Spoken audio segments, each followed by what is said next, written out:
সকালে ডিউটিতে যাওয়ার সময় একটু ভিডিও। সৌদি আরবের গ্রামের বাড়িগুলো কেমন, মূলত এটাকে দেখলে বোঝা যায় না যে এটা একটা গ্রাম। এটি কিন্তু মূলত একটি শহর না, এটা পুরোটা একটা গ্রাম। পাহাড়ের যে সাইডে সাইডে জায়গা আছে সমতল, ওই জায়গাগুলোতে এই বিল্ডিংগুলো তুলেছে। সবগুলো একই ক্যাটাগরি, একই নকশায়, এবং এই বিল্ডিংগুলো তুলতে তাদের অনেক আইনি জটিলতার সম্মুখীন হতে হয়েছে। সৌদি আরবে কোনো জায়গাতে যদি আপনি বিল্ডিং মানে যে কোনো কিছু তুলতে যান না কেন, আপনাকে কিন্তু তাদের যে সৌদি আরবের রুল মোতাবেক তাদের কাছ থেকে আইনি নোটিশ আনতে হবে, এবং সম্পূর্ণ পারমিশন নিয়ে তারপর কিন্তু সৌদি আরবে আপনি বিল্ডিং উঠাতে পারবেন। সেখান থেকে যদি তারা পারমিশন দেয় এরকম নকশায়, তো ঠিক এরকমভাবেই তুলতে হবে। তাদের নকশার বাহিরে কোনো কিছু তারা তুলতে পারবে না। এখানে যতগুলো বিল্ডিংই দেখতে পাচ্ছেন সবগুলোই নতুন, বেশি দিন হয়নি। এখানে বিল্ডিং তুলতে মূলত যদি তারা ভালোভাবে কাজ করে 3 থেকে 3 মাসও লাগে না, 3-4 মাসের ভিতরে, এত দিনও লাগে না, এর ভিতরেই তারা এটা তৈরি করতে পারে। আর এখানে একটি সবচেয়ে সৌদি আরবের যে নিয়মটা আছে সেটা হচ্ছে প্রত্যেকটা বাড়ি তৈরি করার আগে তার আগে রাস্তা, সরকারি সেবাগুলো যা প্রদান করে, রাস্তা, কারেন্ট, এই দুইটা জিনিস তারা সর্বপ্রথম আগে সুবিধা তৈরি করে তারপর তারা পারমিশন দেয়। আপনি যেখানে ইচ্ছে সেখানে কিন্তু সৌদি আরবে ঘর তুলতে পারবেন না। আপনি যেখানে ঘর তুলতে চান, বিল্ডিং তুলতে চান, আগে সরকার সেখানে দেখবে যে সেখানে রাস্তা বা কারেন্টের কোনো সুবিধা আছে কিনা, এবং সেই জায়গাটি কি উপযুক্ত কিনা সেই নাগরিকের থাকার, বিল্ডিং ওঠানোর। তখন তারা সব কিছু বিবেচনা করে তারপর এখানে পারমিশন দেয় বিল্ডিং ওঠানোর জন্য। সৌদি আরবে মূলত প্রত্যেকটা বাড়ির সামনে বড় বড় ট্রাক যেতে পারবে, এরকম অবস্থায় তারা বিল্ডিংগুলো তৈরি করে, রাস্তা প্রদান করে সরকারে। প্রত্যেকটা বাড়ির একদম দরজার সামনে, গেটের সামনে আপনি যে কোনো ধরনের বড় ধরনের গাড়ি নিয়ে আসতে পারবেন, রাস্তার কোনো সমস্যা নেই।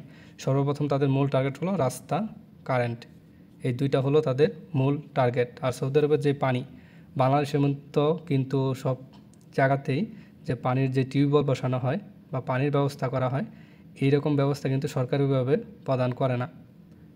এই পানির ব্যবস্থাগুলো তারা করে না, যে পাইপ দিয়ে পানির ব্যবস্থা করে দেবে বা টিউবওয়েল বসাবে, বা যে পুরসভার যে পানিগুলো আমরা বাংলাদেশে ইউজ করি সিটি কর্পোরেশনের, এবং গ্যাস রান্না করার ব্যবস্থা, সরকার শুধু আপনাকে দিবে রাস্তা, কারেন্ট, এই দুইটা জিনিস দিবে, কিন্তু আপনার নিজস্বভাবে পানির ব্যবস্থা আর হচ্ছে রান্না করার ব্যবস্থা, এই দুইটা আপনার নিজস্বভাবে গ্রহণ করতে হবে। আরেকটা হচ্ছে সিম অপারেটর, সিম কোম্পানিগুলো তাদের টাওয়ারগুলো সেই অঞ্চলে বসাবে। এরকমভাবে আপনি সৌদি আরবে যে ইচ্ছা করলেন যে মরুভূমিতে একলা গিয়ে বসবাস করবেন, সেটা কিন্তু হবে না।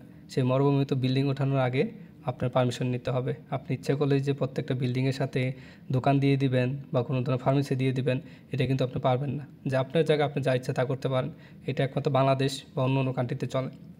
কিন্তু সৌদি আরবে আপনার জায়গা, আপনার ঘর, আপনার সব কিছুই, কিন্তু ইচ্ছা করলেই যে কোনো জায়গায় আপনি বিল্ডিং উঠাতে পারবেন না, যে কোনো জায়গাতে দোকান দিতে পারবেন না, যে কোনো জায়গাতে কোনো ধরনের ফার্মেসি বা ব্যবসা প্রতিষ্ঠানে কোনো কিছু উঠাতে পারবেন না। প্রথমে আপনাকে পারমিশন নিতে হবে সরকার থেকে, অনুমোদন নিতে হবে। তাদের যে মন্ত্রণালয়গুলো আছে, বাড়িঘর তৈরি করার আগে কী কী করতে হয় সেখান থেকে আপনার পারমিশন নিয়ে তারপর আপনার তৈরি করতে হবে। আর দোকানের যেটা আছে, যে দোকান, যেহেতু সৌদি আরবে দোকানকে বাকালা বলা হয়, যদি দোকানের এই পারমিশনগুলো আপনি নিতে চান, আগে সর্বপ্রথম আপনাকে এইগুলোর পারমিশন, তাদের যে মন্ত্রণালয় আছে সেখান থেকে পারমিশন নিতে হবে। সৌদি আরবে ইচ্ছা করলে আপনি যেখানে ইচ্ছা সেখানে দোকানপাট অথবা ব্যবসা বাণিজ্য করার জন্য কোনো ধরনের চেম্বার, অফিস খুলতে পারবেন না। যেখানে ইচ্ছা সেখানে আপনি গাড়ি পার্কিং করতে পারবেন না। প্রত্যেকটা নিয়ম মোতাবেক, সরকারি নিয়ম মোতাবেক এই কাজগুলো হয়। আর এমন না যে বাংলাদেশের মতন অনেক লেট করে, দেরি করে। আপনি বৈধভাবে সঠিক নিয়মে যুক্তি সহকারে আপনি তাদের কাছে আপনার আবেদনটি করবেন, তারা বিবেচনা করতে মনে হয় 1-2 দিন এরকম নেয়। নেওয়ার পর তারা এটার পারমিশন দিয়ে দেয়, এত বেশি দিন সময় নেয় না। বাংলাদেশে এই কাজগুলো করতে গেলে নানান ধরনের হয়রানির শিকার হতে হবে, প্লাস টাকা তো বেশি দিতে হবে, এবং টাকা দেওয়ার পরও এই কাজগুলো এত তাড়াতাড়ি করা যাবে না। কিন্তু সৌদি আরবে একটু অন্যরকম আইনকানুন, যেরকম উন্নত কান্ট্রি, তাদের নিয়ম শৃঙ্খলাও উন্নত পর্যায়ের, সব কিছু তারা এরকমভাবে করে। সৌদি আরবে যদি ঘুষ চলতো তাহলে সবচেয়ে বেশি ক্ষতিগ্রস্ত হতো প্রবাসীরা। এখানে সৌদি আরব সম্পূর্ণ দুর্নীতিমুক্তভাবে তারা সব ধরনের কাজগুলো করে থাকে। সৌদি আরবের আইনকানুন আমার কাছে খুবই ভালো লাগে। যে কোনো কাজটি আপনি অনলাইনে খুব সহজেই করতে পারেন, যে কোনো বিষয়ে অনলাইনে নিজে নিজে যদি একটু পারদর্শী হন অনলাইন ভিত্তিক, তাহলে আপনি নিজে নিজে সব কিছু করতে পারবেন, যা ইচ্ছা তা করতে পারবেন। অনলাইনে যুক্তি সহকারে যদি আবেদন করতে পারেন, সেখানে আবেদনটি আপনাকে অ্যাকসেপ্ট করবে তারা।